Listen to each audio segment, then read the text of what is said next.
Good evening, Novieto parents. I'm Abby Rodriguez, and I'm the dance teacher over at Parkland Pre-Engineering Middle School. I want to start by thanking you for allowing us to work with your children. They've been a pleasure to have in class, in virtual class, and I've really enjoyed getting to know each of them. And I thank you for your responsiveness whenever I've called or made contact in any way. I just see such an improvement in each student and their work ethic with a very positive attitude. Thank you. And we're going to discuss now just how dance class is going to look should you choose to send students back face to face come October 19th.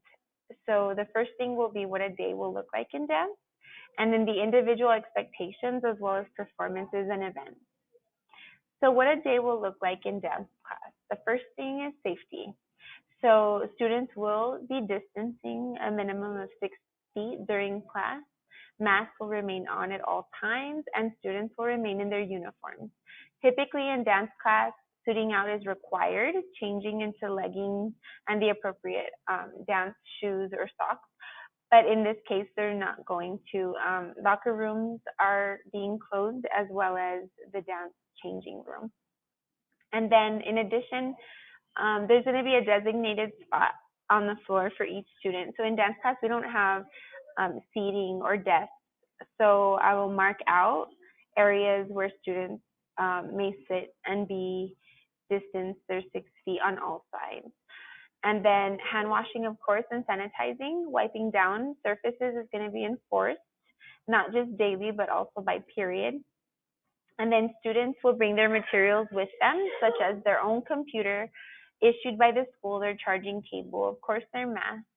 And that's all they'll need for dance class at this point. The lessons and material will be delivered through Google Classroom primarily. And although they're live, they will have online assignments as well, as they've grown used to a rhythm and we have a schedule throughout the week of what's being done.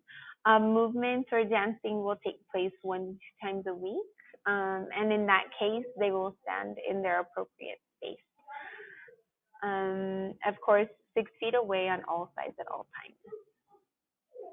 The individual expectations, I did repeat the safety number because it's of utmost importance, but their supplies will be their Chromebook, charging cable, a water bottle is allowed in the dance class as long as it has a sealed top or a closed top and it won't spill if it's knocked over, and of course the appropriate mask. We're going to be having a fundraiser to raise money for masks that are more conducive to dancing. That way there's more airflow and they're a little bit easier to work with. So look out for that as well. I'll be contacting you all through Google Classroom, as well as you can reach me at my email if you have questions about that. It'll be upcoming. They're going to learn basic technique in several dance styles. So by the state standards, ballet, jazz, tap, and modern.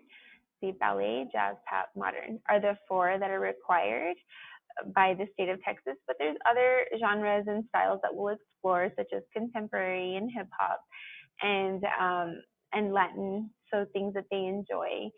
And they're also going to learn about self-awareness and spatial awareness, as well as expressing, so through movement. A lot of times I'll refer to dance as movement, and they grow used to that. But nonetheless, they'll be doing some movement. We have so far, even at home, and I consider spacing when we do that so that it's possible for all to do. Even their families, they've said, have been included in some of our activities.